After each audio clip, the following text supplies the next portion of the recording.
And thank you for Monique. She's going to be the translator today.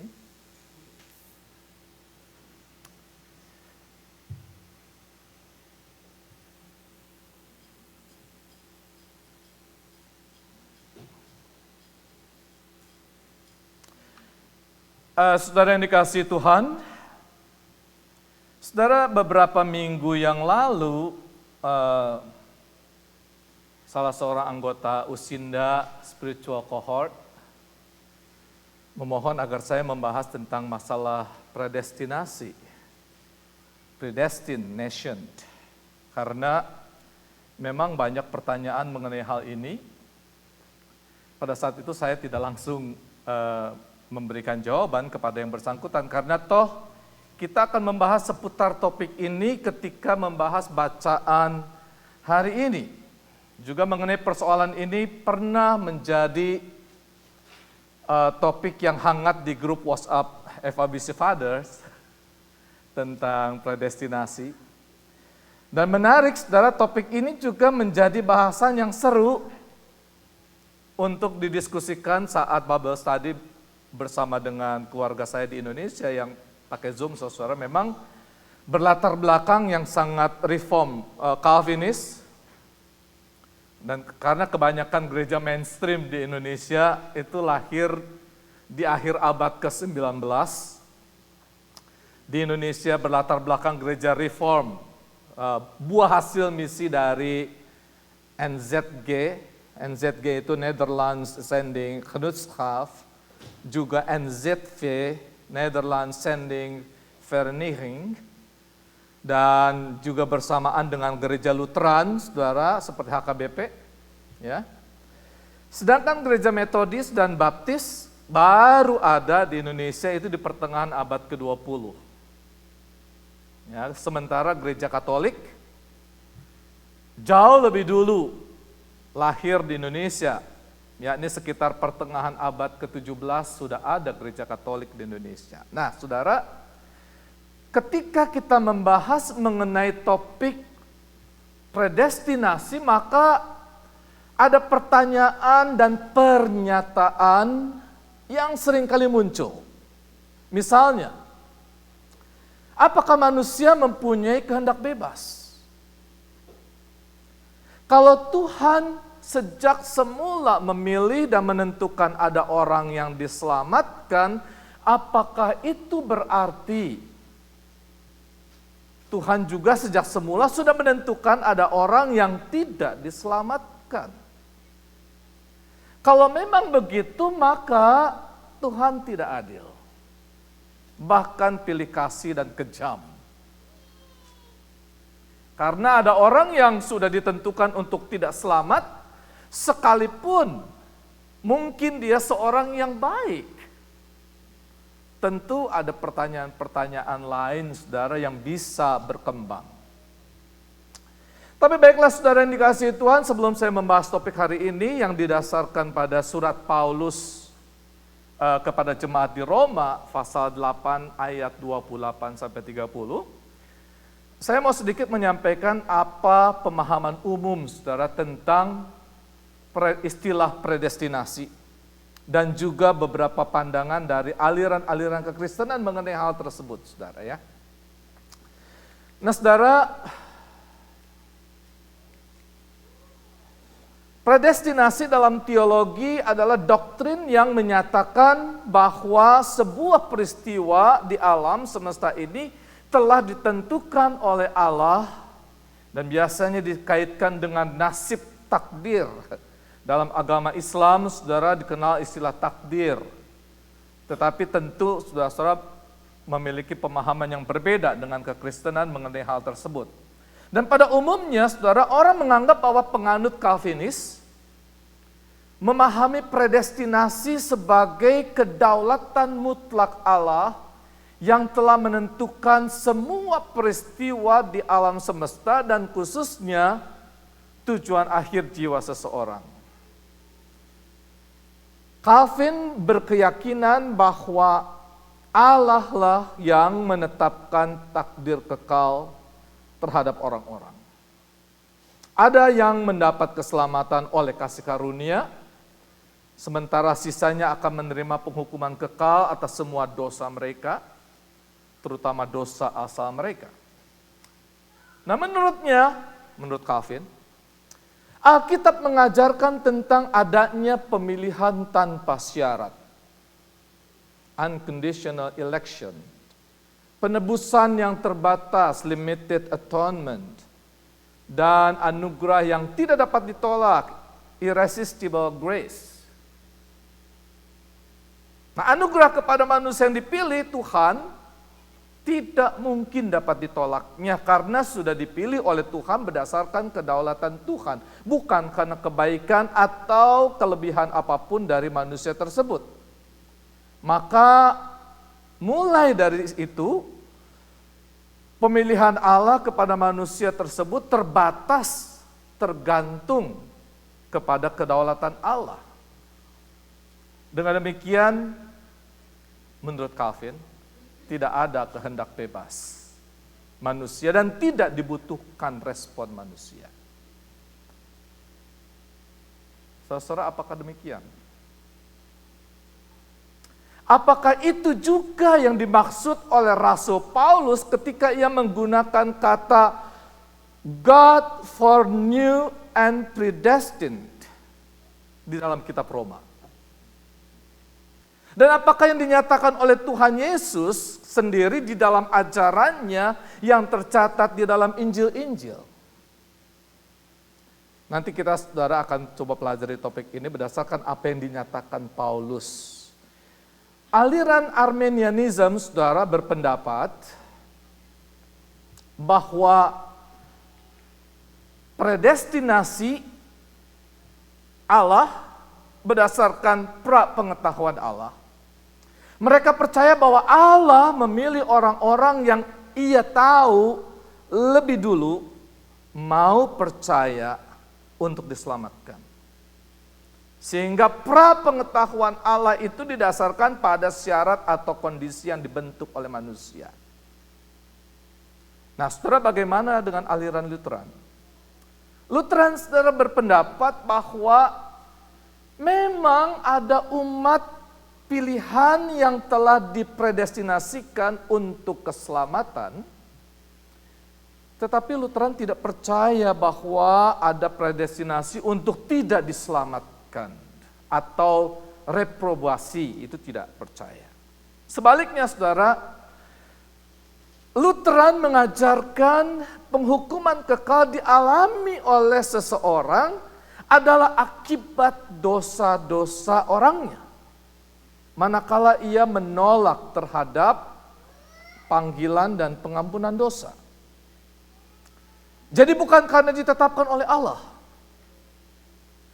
Dalam tulisannya, saudara, yang berjudul On the Bondage of the Will,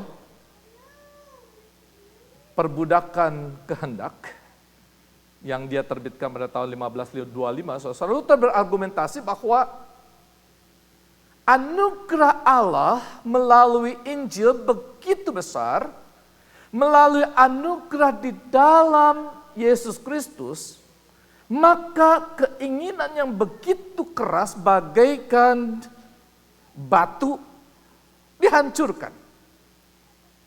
Nah, saudara, sebenarnya pandangan Luther ini didasarkan pada surat Paulus kepada jemaat di Efesus pasal 2 ayat 8 sampai 10 yang mengatakan, sebab karena kasih karunia kamu diselamatkan oleh iman, itu bukan hasil usahamu tetapi pemberian Allah. Itu bukan hasil pekerjaanmu, jangan ada orang yang memegahkan diri. Karena kita ini buatan Allah, diciptakan dalam Kristus Yesus untuk melakukan pekerjaan baik yang dipersiapkan Allah sebelumnya. Ia mau supaya kita hidup di dalamnya. Nah, saudara, buku yang dipublikasikan oleh Luther ini sebenarnya merupakan tanggapan, saudara, terhadap risalah yang diterbitkan oleh Desiderius Erasmus tahun 1524. Jadi setahun kemudian, saudara, Erasmus itu menerbitkan buku On Free Will, ya, kehendak bebas.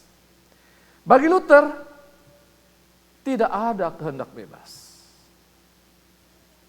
Sebaliknya justru kehendak kita ini telah diperbudak di bawah kuasa dosa. Sebagaimana Paulus juga menyatakan dalam Roma 3 ayat 23, semua orang telah berbuat dosa dan telah kehilangan kemuliaan Allah. Kemudian di ayat 24, saudara, Paulus melanjutkan, dan oleh kasih karunia telah dibenarkan dengan cuma-cuma karena penebusan dalam Kristus Yesus. Dengan cuma-cuma.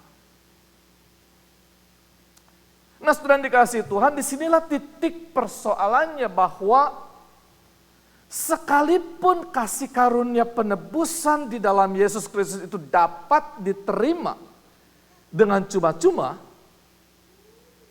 namun tawaran yang telah disampaikan kepada semua orang harus direspon oleh yang bersangkutan.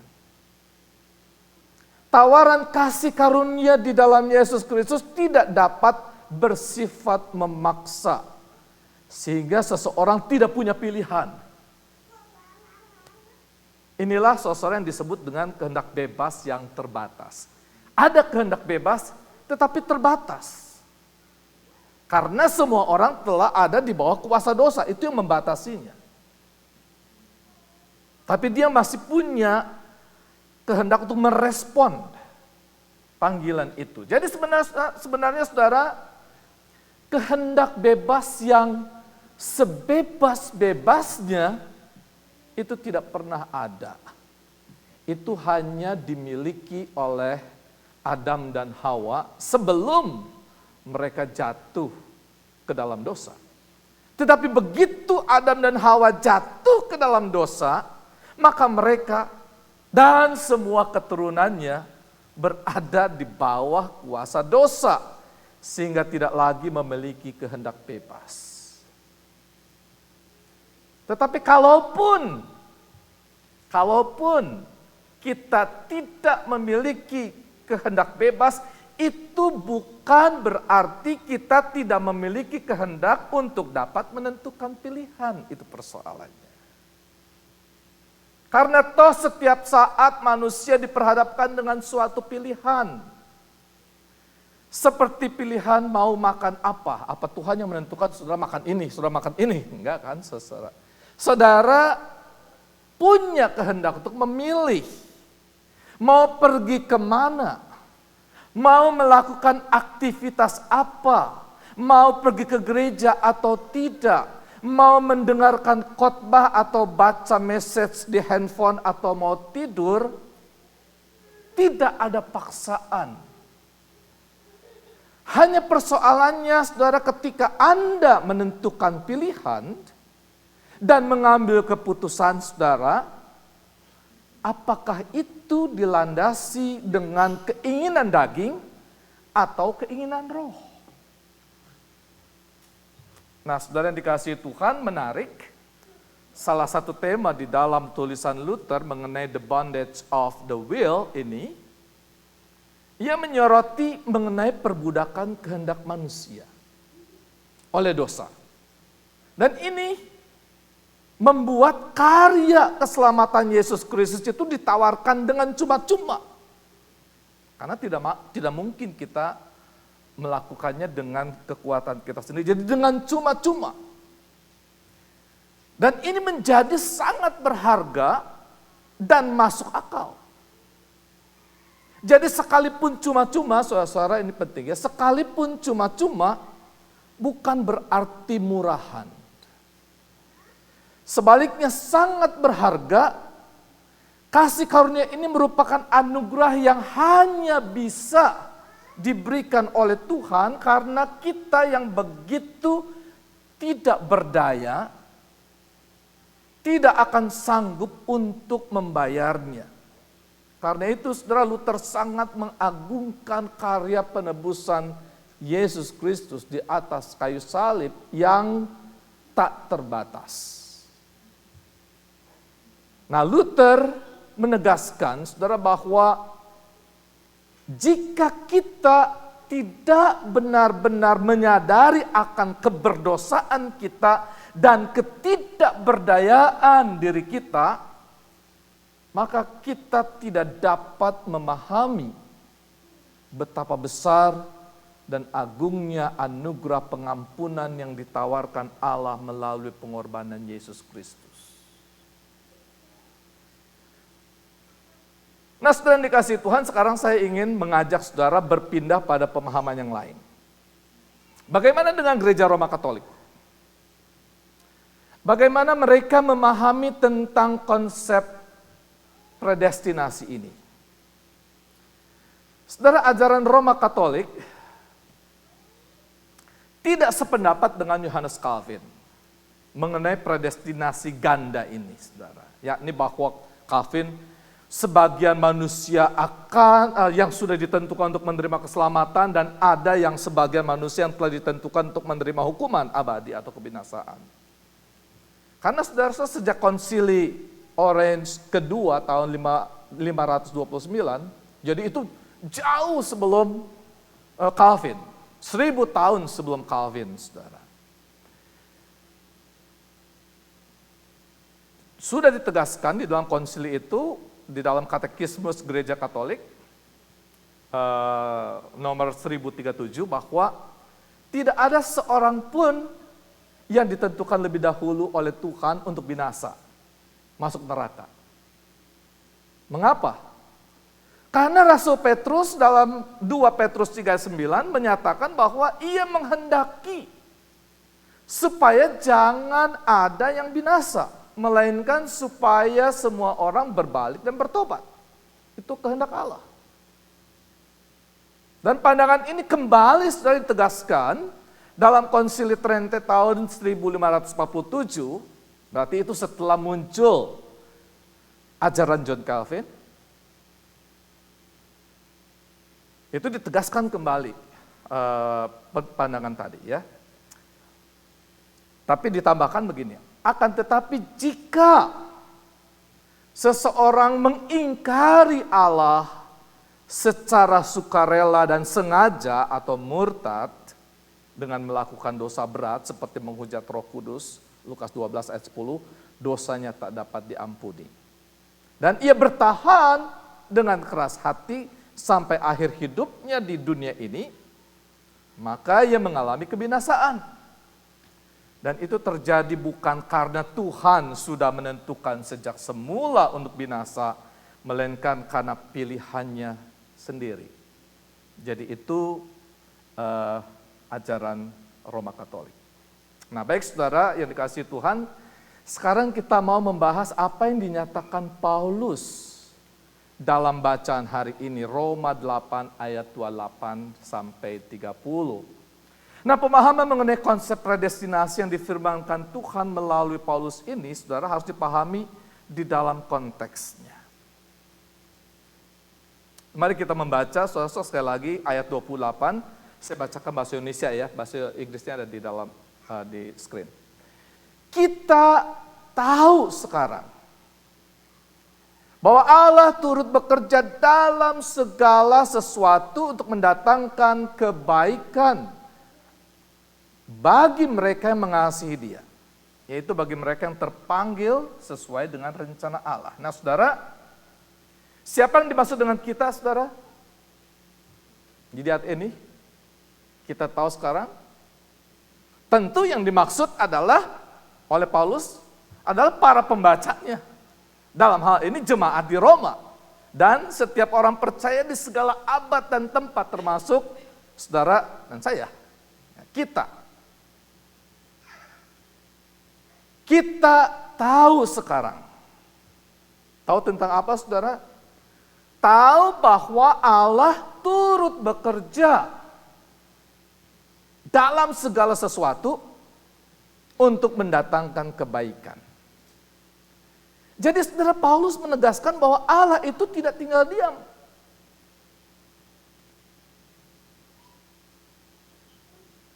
Tapi Dia ikut campur, berintervensi, terus berkarya. Dan karyanya ini berlaku di dalam dan melalui segala sesuatu.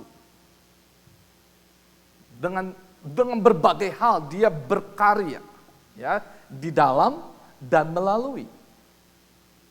Dia terus berkarya di dalam ciptaannya dan melalui ciptaannya, terutama manusia. Ya, jadi ini mesti didengar baik-baik. Dia terus berkarya di dalam ciptaannya dan melalui ciptaannya, terutama manusia. Karena sejak semula manusia diciptakan untuk menjadi rekan sekerja Allah, bukan? Nah, saudara lihat Kejadian 1 ayat 28, Kejadian 2 ayat 5 dan 15, manusia bertugas untuk mengusahakan dan memelihara taman itu. Nah, saudara, kalau di ayat ini dikatakan Allah turut bekerja dalam segala sesuatu, apa tujuannya, saudara? Tidak lain yaitu untuk mendatangkan kebaikan. Ingat saudara, ketika Allah menciptakan alam semesta ini, setahap demi setahap yang semula kacau balau, lalu ditata menjadi indah dan harmonis. Lalu Tuhan melihat bahwa semuanya itu baik. Itu di hari kelima dia sudah mengatakan semuanya baik.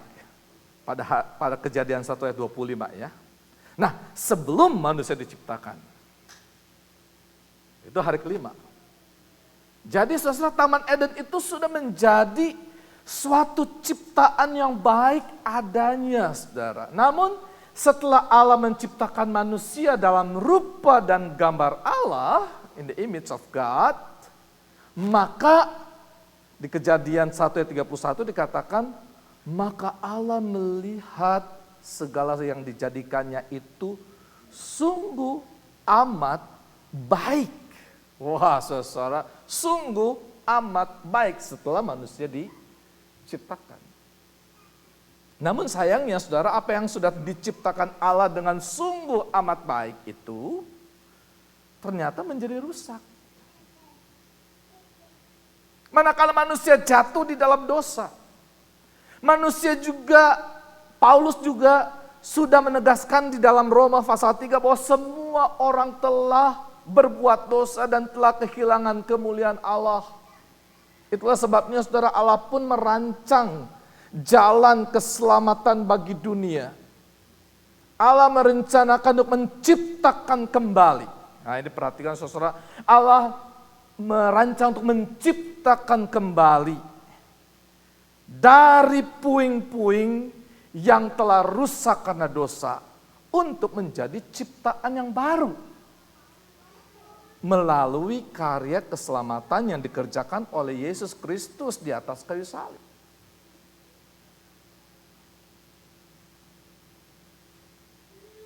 Dan sekalipun Allah sedang mendatangkan kebaikan bagi seluruh dunia, saudara, agar menjadi ciptaan yang baru, namun proses penciptaan ini juga melibatkan orang-orang yang telah menerima hidup baru, saudara. Mereka yang telah diperdamaikan dengan Allah melalui pengorbanan Yesus Kristus, mereka yang tidak lagi hidup di bawah kuasa dosa atau kuasa hukum Taurat, melainkan di bawah kasih karunia, mereka yang telah menerima Roh Kudus dan yang hidup menurut Roh, mereka inilah orang-orang percaya, baik jemaat di Roma yang menerima dan membaca surat Paulus ini maupun kita sekalian, saudara dan saya, yang pertama-tama telah mengecap Tuhan, kebaikan Tuhan, dan jadi kebaikan ini harus dialami lebih dulu oleh kita, saudara. Jadi kebaikan Tuhan, kalau dikatakan ini bahwa Tuhan itu turut bekerja mendatangkan kebaikan, pertama-tama kebaikan itu diterima oleh kita. Itulah sebabnya saudara, Paulus mengatakan di ayat 28, bahwa Allah turut bekerja untuk mendatangkan kebaikan bagi mereka yang mengasihi Dia. For those who love God. Jadi pertama-tama kebaikan Allah itu dialami oleh mereka yang mengasihi Dia. Kalau saudara termasuk orang-orang yang mengasihi Tuhan, maka saudara berhak untuk mengecap kebaikan Tuhan ini. Dan pernyataan Paulus di ayat ini sangat penting, saudara. Dan perhatikan frase bagi mereka yang mengasihi Dia, those who love God. Dan frase ini saudara-saudara mengandung pengertian yang sangat mendalam. Those who love God. Karena mengasihi Dia berarti saudara menjawab dan memberi respon positif terhadap pemilihan dan panggilan Tuhan. Mengasihi itu saudara berarti kita memberikan respon panggilan Tuhan. Mengasihi Dia berarti memiliki relasi yang intim dengan Dia. Mengasihi Dia berarti bersedia menjadi bagian dari rencana Tuhan yang baik dan bersedia menjadi rekan sekerja Tuhan untuk mendatangkan kebaikan tersebut. Karena itu ditekankan those who love God. Saya mau ulangi bagian ini ya saudara. Ini penting, Monik, bagian sini saya mau ulangi di frase ini saudara. Jadi bagi mereka mengasihi Dia. Jadi frase ini saudara mengandung pengertian yang sangat mendalam. Karena mengasihi Dia berarti menjawab dan memberi respon yang positif terhadap pemilihan dan panggilan Tuhan. Mengasihi Dia berarti memiliki relasi yang intim dengan Tuhan. Mengasihi Dia berarti bersedia menjadi bagian dari rencana Tuhan yang baik dan bersedia menjadi rekan sekerja Tuhan untuk mendatangkan kebaikan tersebut. Dan Paulus saudara menjelaskannya di bagian akhir ayat tersebut dengan mengatakan, yaitu mereka yang terpanggil sesuai dengan rencana Allah. Those who are called according to His purpose. Dan sekali lagi, saudara, saya mau tegaskan saat ini bahwa mengasihi Dia itu tidak sekedar tidak bermusuhan. Karena orang yang tidak saling bermusuhan, tidak otomatis bahwa mereka saling mengasihi, betul nggak? Misalnya saudara, saya pergi ke grocery, bertemu dengan orang-orang, kadang saya katakan, saya say hello atau morning. Saya tidak bermusuhan dengan orang itu yang ada di grocery, tapi bukan berarti bahwa saya hidup saling mengasihi dengan mereka, bukan? Saya tidak bermusuhan, tapi bukan berarti saya saling mengasihi. Oke? Jadi artinya punya relasi yang jauh lebih mendalam kalau saudara mengatakan bahwa saudara mengasihi Tuhan. Karena ketika kita mengatakan saya mengasihi, maka di sana ada relasi yang jauh lebih kuat yang mendorong kita untuk lebih mengenal, mau hidup lebih dekat, dan mengerti apa yang dipikirkan dan dirasakan orang yang kita kasihi. Dan ada keinginan untuk menyenangkan orang yang kita kasihi, bukan? Itu mengasihi. Karena itu saudara, orang datang ke gereja dan berkomunitas tidak sama dengan saudara datang ke bioskop atau ke grocery. Harus berbeda. Dan di bagian akhir ayat 28 ini, saudara merupakan orang-orang yang terpanggil sesuai dengan rencana Allah. Amin, saudara? Saudara yakin, percaya? Bahwa saudara adalah orang-orang yang terpanggil sesuai dengan rencana Allah. Amin. Dia sendiri yang berinisiatif menentukan pilihan. Agar saudara semua menjadi bagian dari rencana Allah untuk mendatangkan kebaikan. Jadi ini penting saudara. Saudara terpanggil dan itu inisiatif dari Allah. Saudara dipilih dan menjadi bagian dari rencana Allah, tapi untuk mendatangkan kebaikan. All things work together for good. Jadi kita termasuk di dalam all things ini. Saudara termasuk di dalam His purpose. Saudara itu dipanggil, you are called according to His purpose. Supaya apa? Work together for good. Nah sekarang saudara-saudara mari kita perhatikan ayat 29. Sebab semua orang yang dipilihnya dari semula, mereka juga ditentukannya dari semula untuk menjadi serupa dengan gambaran anaknya. Supaya ia anaknya itu menjadi yang sulung di antara banyak saudara. Coba kita bacakan sama-sama. Ayat ini saudara dalam bahasa Inggris ya, 2, 3. For those God before knew, He also predestined to be conformed to the likeness of His Son, that He might be the firstborn among many brothers. Saudara, ayat ini menjadi landasan awal dari konsep yang hendak dinyatakan Paulus mengenai predestinasi. Paulus mengatakan di bagian awal ayat ini, sebab semua orang yang dipilihnya dari semula.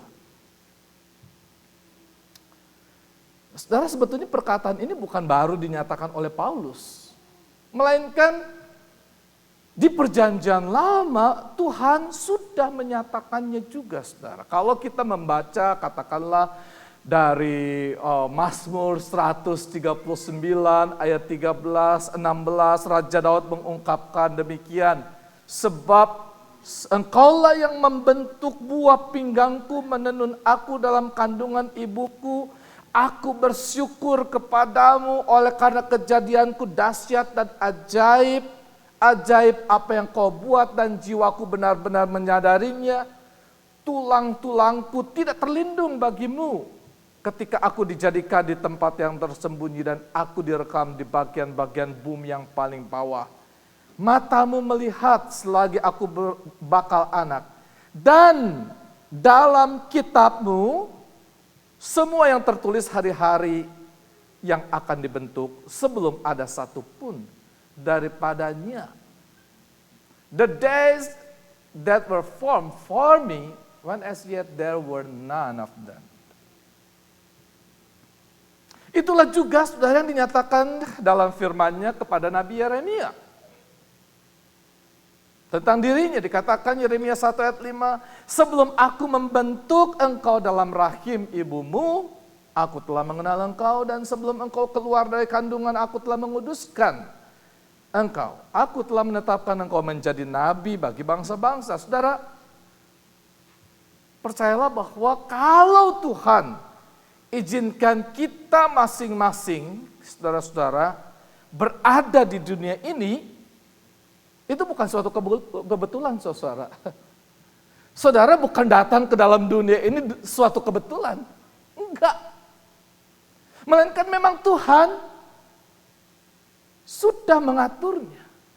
Dan Ia telah memilih dan menetapkan kita untuk suatu tujuan tertentu bagi penggenapan rencananya. Ini berlaku buat saudara-saudara. Jadi saudara, Tuhan sendiri yang telah memilih saudara untuk menjadi anak-anaknya. Dan Tuhan Yesus menegaskan di Injil Yohanes 15 ayat 16 demikian. Bukan kamu yang memilih aku, tetapi akulah yang memilih kamu. Dan aku telah menetapkan kamu supaya kamu pergi dan menghasilkan buah dan buahmu itu tetap. Supaya apa yang kamu minta kepada Bapa dalam namaku, diberikannya kepadamu. Nah, saudara dikasih Tuhan, ketika orang-orang membahas tentang topik predestinasi, seringkali saudara keterpilihan dan pra-penentuan yang Tuhan lakukan kepada orang-orang tertentu itu hanya dibatasi oleh pemahaman tentang ditentukan untuk diselamatkan, dan hanya itu saja bicaranya, saudara-saudara. Lantas orang-orang serta-merta menyimpulkan kalau Tuhan menentukan ada yang diselamatkan, maka konsekuensi logisnya Tuhan juga menentukan ada yang tidak diselamatkan. Tapi itu adalah kesimpulan logis kita. Apakah itu yang difirmankan Tuhan melalui Rasul Paulus? Ternyata tidak demikian, saudara. Kesalahan kita adalah memahami konsep predestinasi ini karena kita terlampau cepat mengambil kesimpulan logis tanpa memahami secara utuh mengenai konteks yang disampaikan Paulus kepada jemaat di Roma. Lantas kita langsung mengambil kesimpulan bahwa kalau Tuhan yang sudah menentukan sejak semula, maka Tuhan tidak adil atau pilih kasih. Karena ada orang yang ditentukan diselamatkan, dan ada orang yang ditentukan tidak diselamatkan. Padahal Paulus tidak berkata demikian. Lantas apa yang dimaksud dengan sejak semula Tuhan sudah memilih dan menentukan? Kalau kita membaca secara utuh ayat 29 ini, saudara, sebab semua orang yang dipilihnya dari semula, mereka juga ditentukannya dari semula. Untuk apa, saudara? Untuk menjadi serupa dengan gambaran anaknya. Itu saudara-saudara predestinasinya. Menjadi serupa dengan gambaran anaknya. Supaya ia, anaknya itu menjadi yang sulung di antara banyak saudara. Maka keterpilihan dan penentuan orang-orang percaya itu adalah dalam rangka menjadi serupa dengan gambaran anaknya. Jadi ini tidak semata-mata berbicara tentang keselamatan saja, melainkan menjadi serupa dengan gambaran anaknya. Dan perlu diingat, saudara, bahwa di ayat sebelumnya disebutkan mengenai keterpanggilan saudara itu sesuai dengan rencana Allah.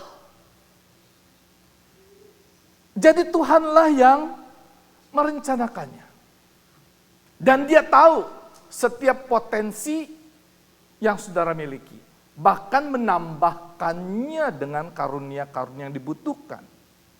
Dan Ia menghendaki agar saudara menggunakan karunia-karunia yang dibutuhkan itu, dan Ia menghendaki agar saudara menggunakannya bahkan untuk menggenapi rencananya. Bahkan hari-hari yang saudara lalui, tahap-tahap kehidupan yang saudara jalani, dan setiap berkat yang saudara dapatkan, saudara perhatikan. Flashback, ya. Setiap berkat yang sudah dapatkan sebenarnya bertujuan untuk menggenapi rencana Tuhan. Jadi setelah dikasih Tuhan, kembali di sini kita perlu memahami konsep mengenai apa yang dimaksud dengan menjadi serupa dengan gambaran anaknya. Seringkali kita hanya berhenti pada konsep perubahan status. Bahwa seakan-akan menjadi serupa dengan gambaran anaknya itu berarti, oh kita juga berstatus menjadi anak-anak Allah. Dan dengan demikian kita juga menjadi ahli waris kerajaan Allah. Ya, saudara, memang benar, tetapi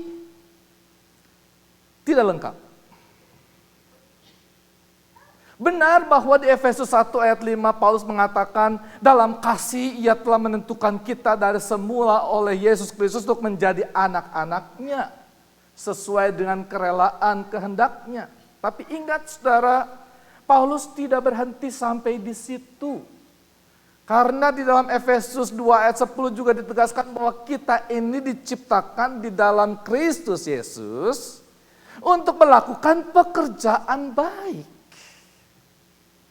yang dipersiapkan Allah sebelumnya. Jadi saudara, kita ini memang dipersiapkan Allah untuk melakukan pekerjaan baik. Pekerjaan macam apa saudara? Kita semua adalah utusan-utusan Kristus, Christ Ambassador. Dan Paulus telah menjadi contoh mengenai misi pekabaran Injil itu. Nah, saudara, mari kita baca sekali lagi, saudara, apa yang pernah dibahas dalam khotbah Pastor Kim. Ya, Pastor Kim, mudah-mudahan masih ingat ya, 2 minggu lalu. Saya bacakan kembali Roma 8 ayat 17, saudara.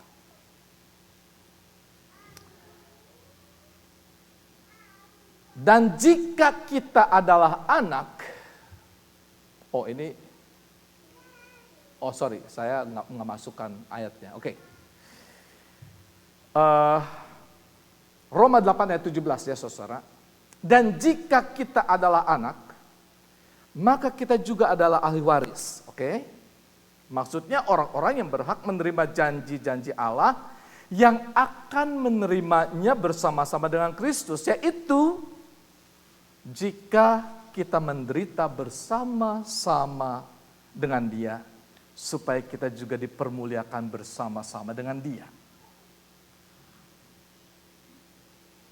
Memang sudah di sini dinyatakan bahwa karena status kita ini diangkat menjadi anak-anak Allah, maka kita juga menjadi ahli waris dan berhak menerima janji-janji Allah. Singkatnya adalah keselamatan. Betul, kita mendapatkan keselamatan. Tapi perhatikan ayat selanjutnya bahwa menjadi serupa dengan Kristus juga berarti kita menderita bersama-sama dengan Dia. Supaya kita juga dipermuliakan bersama-sama dengan Kristus. Jadi sejak semula Allah telah memilih dan menentukan saudara untuk menjadi serupa dengan Kristus, yakni juga dalam penderitaannya. Menjadi serupa dengan Kristus berarti juga menaruh pikiran dan perasaan seperti Kristus. Dan kepada jemaat di Filipi, saudara, Paulus menjabarkan Roma ayat 8 ayat 17 itu sedikit lebih rinci, saudara, di sana Filipi 2 ayat 5 sampai 8.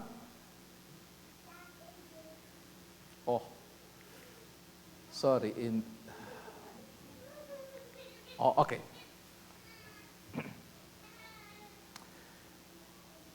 Filipi 2 ayat 5 sampai 8. Hendaklah kamu dalam hidupmu bersama menaruh pikiran dan perasaan yang terdapat juga dalam Kristus Yesus, yang walaupun dalam rupa Allah tidak menganggap kesetaraan dengan Allah itu sebagai milik yang harus dipertahankan, melainkan telah mengosongkan dirinya dan mengambil rupa seorang hamba dan menjadi sama dengan manusia. Dan dalam keadaannya sebagai manusia, ia telah merendahkan dirinya dan taat sampai mati, bahkan sampai mati di kayu salib.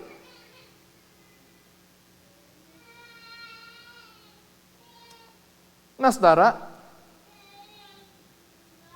kalau kita dipilih dan ditentukan untuk menderita bersama dengan Kristus, apakah itu berarti kita juga harus mengalami penyaliban seperti Kristus?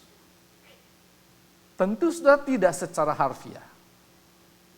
Memang kita harus memikul salib, tetapi yang dimaksud adalah kita dipilih dan ditentukan untuk diutus seperti Kristus, menjalankan misi keselamatan yang sedang Tuhan kerjakan bagi dunia. Jadi saudara, konsep predestinasi yang hendak Paulus nyatakan kepada orang-orang percaya bukan sekedar berbicara tentang dipilih dan ditentukan untuk diselamatkan,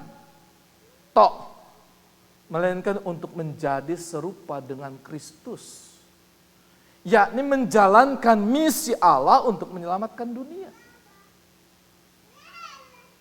Tentu keselamatan itu pertama-tama dimiliki oleh orang-orang yang telah dipilih dan ditentukannya dari semula. Tetapi tidak berhenti di situ, saudara. Saudara juga dipilih dan ditentukan untuk menjalani misi keselamatan itu kepada semua orang. Karena itu saudara 2 Petrus 3 ayat 9 mengatakan Tuhan tidak lalai menepati janjinya. Sekalipun ada orang yang menganggapnya sebagai kelalaian, tetapi ia sabar terhadap kamu. Karena ia menghendaki supaya jangan ada yang binasa, melainkan supaya semua orang berbalik dan bertobat. But is patient toward you, not wishing for any to perish, but for all to come to repentance. Dan untuk itu, saudara, kabar keselamatan harus diberitakan kepada dunia. Siapa yang harus memberitakannya? Tidak lain setiap orang yang telah dipilih dan ditentukannya dari semula untuk tugas itu. Jadi Tuhan itu menghendaki semua orang selamat. Tetapi keselamatan yang ditawarkan kepada semua orang di dunia ini harus direspon oleh mereka yang mendengarnya.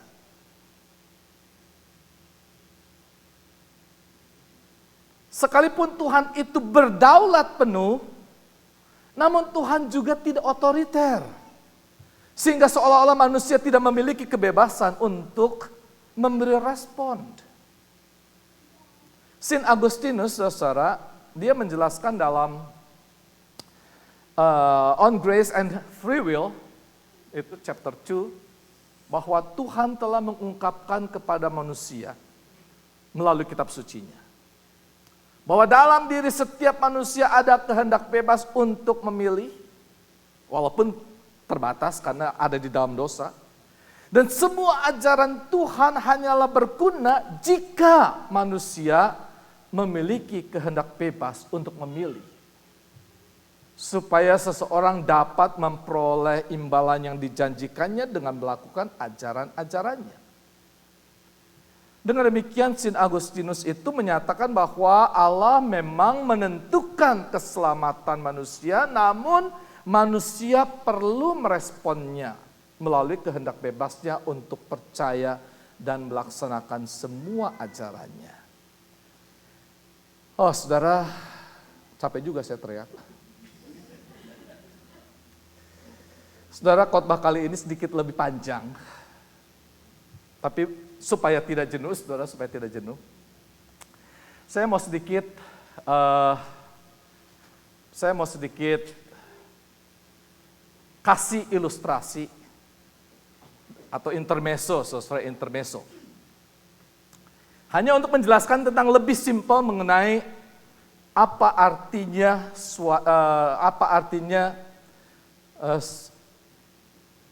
dipilih dan ditentukan sejak semula, dan suatu tawaran dan kehendak bebas.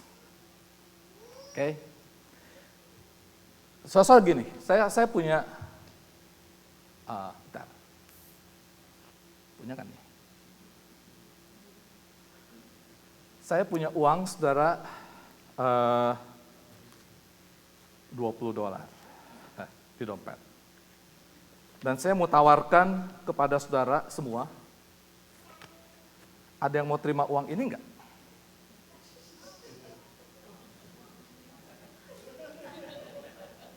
Ada yang ketawa, ada yang, ini saya tawarkan nih.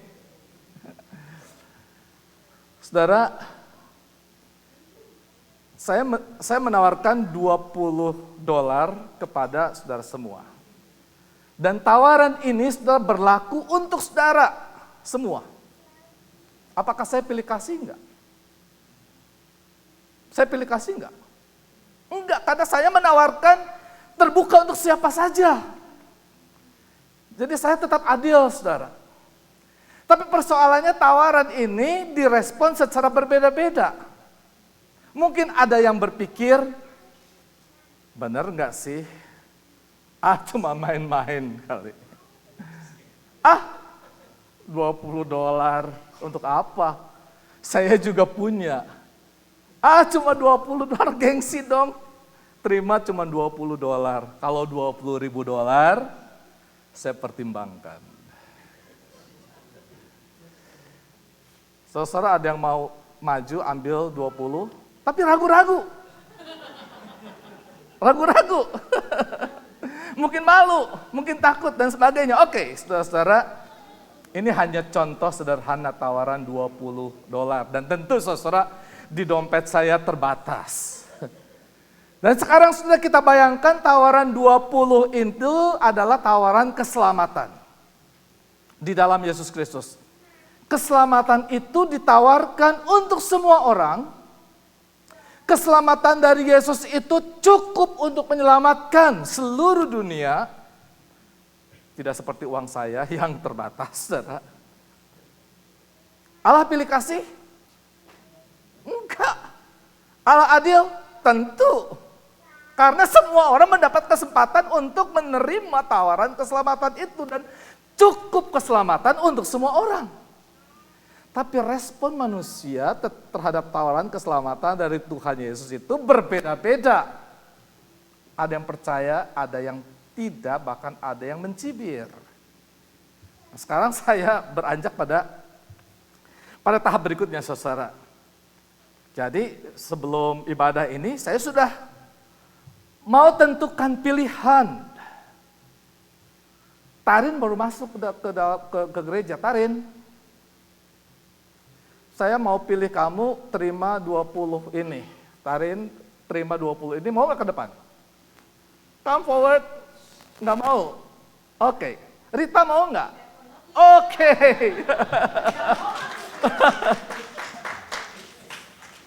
Oke, 20. Tunggu di sini. Tunggu dulu. Rita. Ini yang disebut dengan predestinasi, saudara. Apakah Rita punya kebebasan untuk menerima atau menolak? Punya kebebasan nggak? Punya kebebasan. Dan tentu ini yang disebut dengan free will.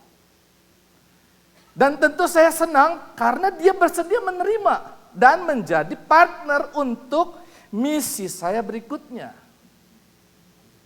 Mengapa Rita yang saya pilih? Apakah ada kriteria tertentu sehingga saya memilih Rita? Enggak ada. Pemilihan ini didasarkan pada kerelaan kehendak saya. Ini yang disebut dengan unconditional election. Jadi pemilihan saya untuk meminta Rita tidak didasarkan pada kondisi tertentu dari Rita, enggak, tapi semata karena kerelaan kehendak saya, betul?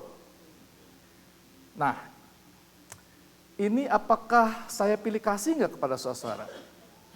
Enggak, semua dapat kesempatan. Karena kelak saudara juga mendapat kesempatan yang sama. Nah, sekarang Rita udah terima 20. Sekarang saya minta dan saya kasih mandat Rita untuk tawarkan pada orang lain $20. Ini ada yang mau terima atau enggak? Ini ditawarkan, semua punya kesempatan yang sama. Ada yang mau terima atau tidak?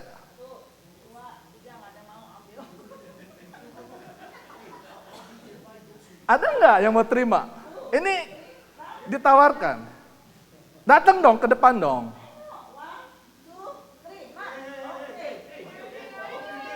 Oh itu tuh.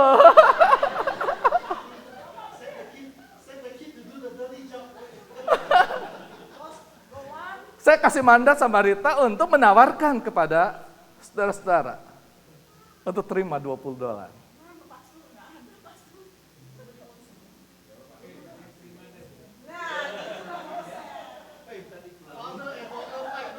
Nggak usah dipulangin. Oke, thank you Rita.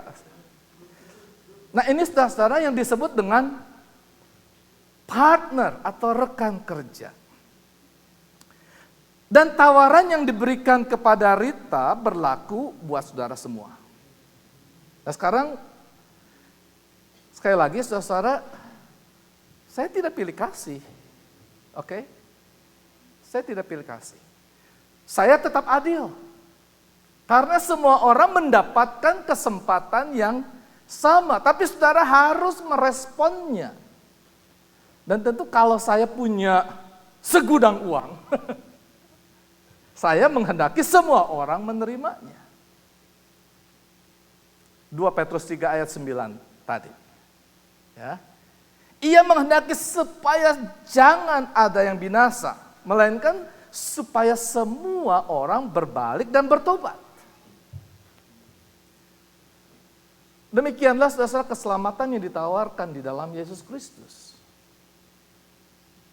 Saudara dipilih dan ditentukan untuk menerima keselamatan di dalam Yesus Kristus. Inilah predestinasi.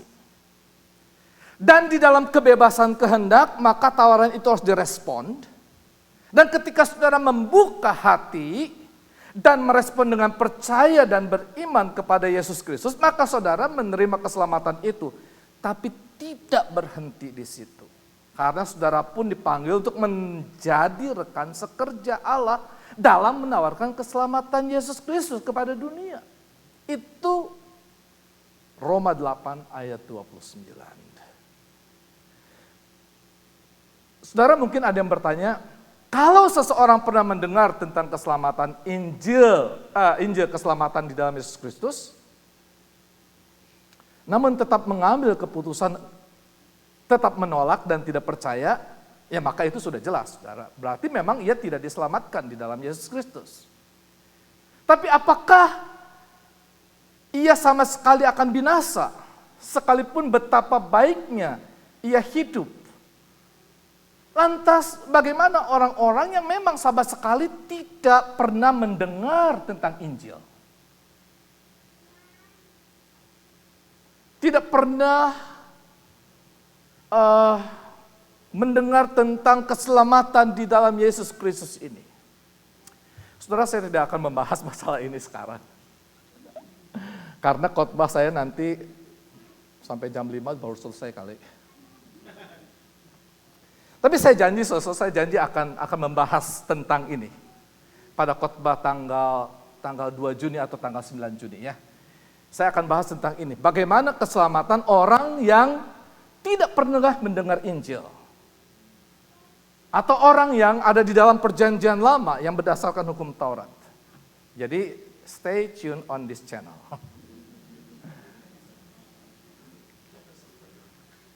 Oke, saudara. Selanjutnya Paulus menjelaskan kepada jemaat di Roma itu di ayat 30. Dan mereka yang ditentukannya dari semula, mereka itu juga dipanggilnya. Dan mereka yang dipanggilnya, mereka itu juga dibenarkannya. Dan mereka yang dibenarkannya, mereka itu juga dimuliakannya. Jadi saudara, mereka yang ditentukannya dari semula, itu namanya predestinasi, ditentukan dari semula, dan orang-orang yang telah ditentukan dari semula ini dipanggil, seperti saudara memanggil, seperti saya tadi memanggil Rita, lalu dia maju ke depan, dan orang-orang yang telah ditentukannya, dipanggil keluar dari dunia, untuk masuk ke dalam persekutuan orang percaya, dikuduskan, untuk apa saudara? Untuk dibentuk, diciptakan kembali menjadi manusia baru. Kita semua, untuk menjadi serupa dengan anaknya yaitu Yesus Kristus. Tadi Roma 8 ayat 29 ya, ayat 29. Dan kita semua dipanggil untuk diperlengkapi bagi pekerjaan baik yang telah Allah sediakan. Efesus 2 ayat 10 tadi. Dan konsep pemanggilan ini selalu disertai dengan pengutusan, commissioning.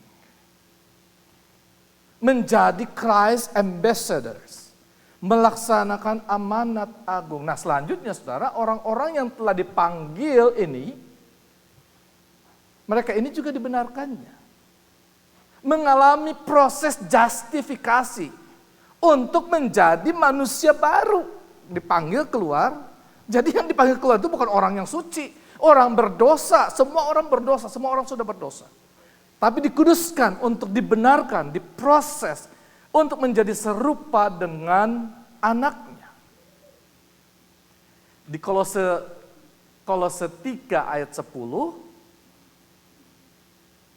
dan telah mengenakan manusia baru yang terus-menerus diperbaharui untuk memperoleh pengetahuan yang benar menurut gambar Khaliknya. Being renewed in knowledge according to the image of your Creator. Saudara, kita mengalami proses terus-menerus untuk menjadi manusia baru yang tidak lain, Yesus Kristus. Anaknya yang menjadi pattern, yang menjadi model. Dan kita itu diperbaiki, saudara, tiap hari, tiap sifat melalui kerja Roh Kudus. Tujuannya apa, saudara?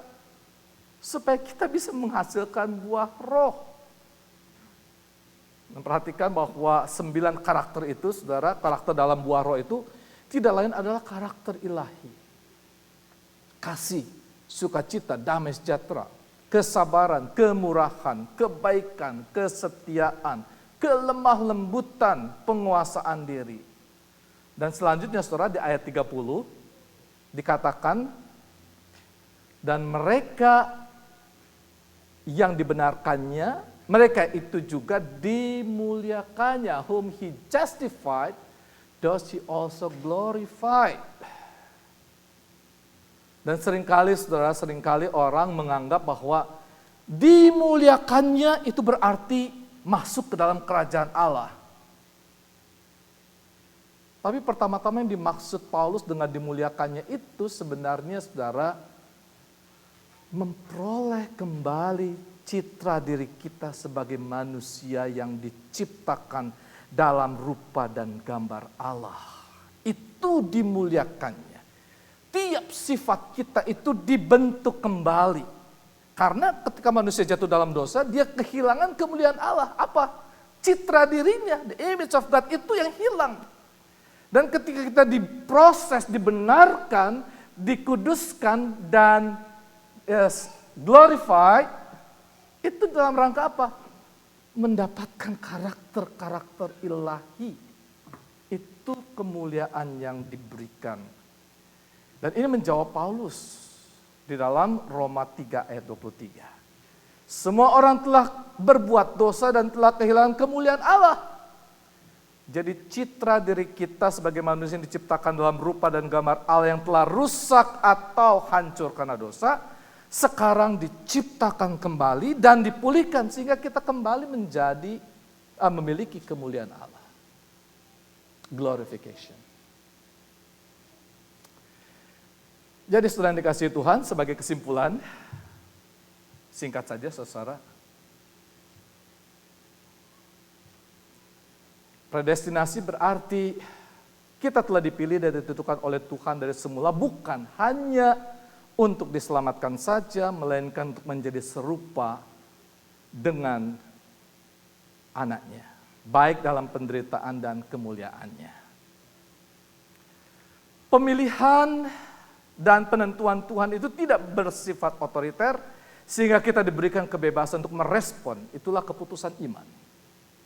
Pemilihan dan penentuan Tuhan tidak didasarkan pada kriteria atau kondisi yang ada pada diri kita, melainkan sepenuhnya merupakan kerelaan kehendak Allah sendiri. Dan mereka yang telah dipilih dan ditentukan sejak semula ini mengalami proses pengudusan, pembenaran, dan pemulihan kemuliaan, ya, the restoration of glory.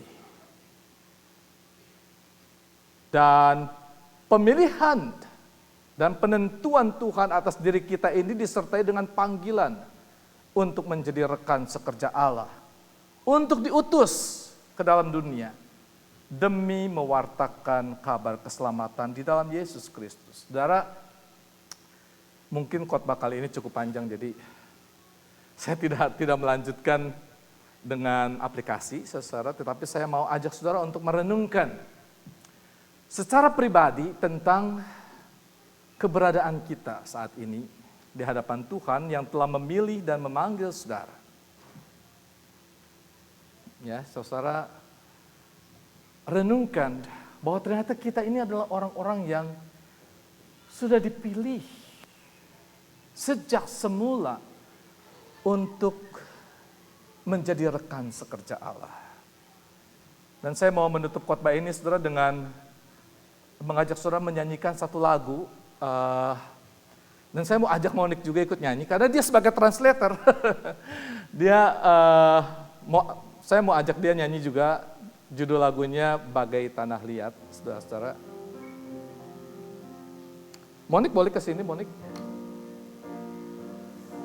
Like clay ready to be shaped or to be molded, so my life is in your hands.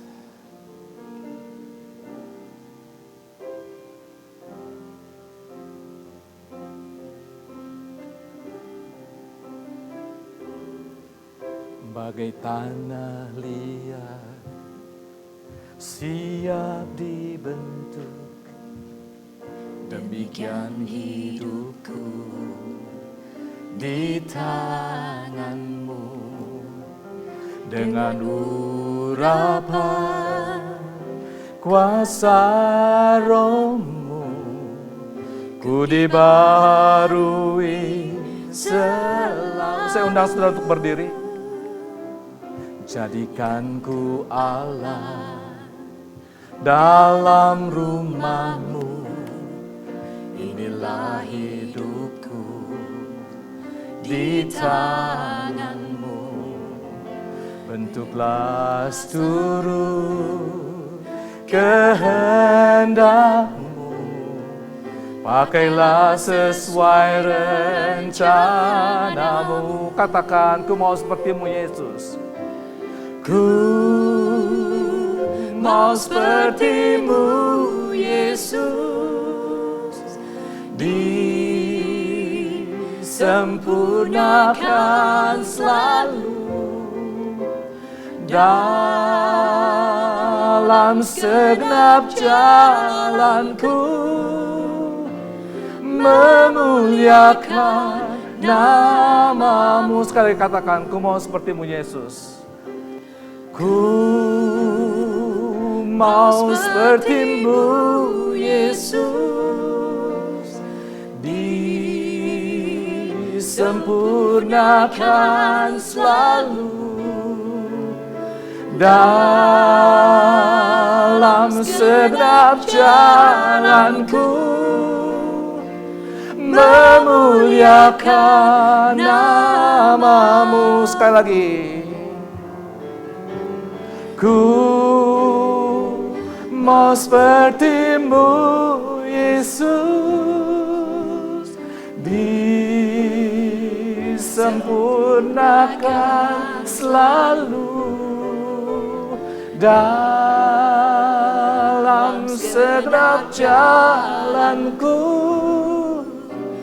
memuliakan nama-Mu, memuliakan nama-Mu. Memuliakan nama-Mu. Sekali lagi, memuliakan nama-Mu. Memuliakan nama-Mu. Let's pray. Oh Lord, who are we that you chose and adopted us as your children? It's only because of your love and grace that we can be part of those who are saved.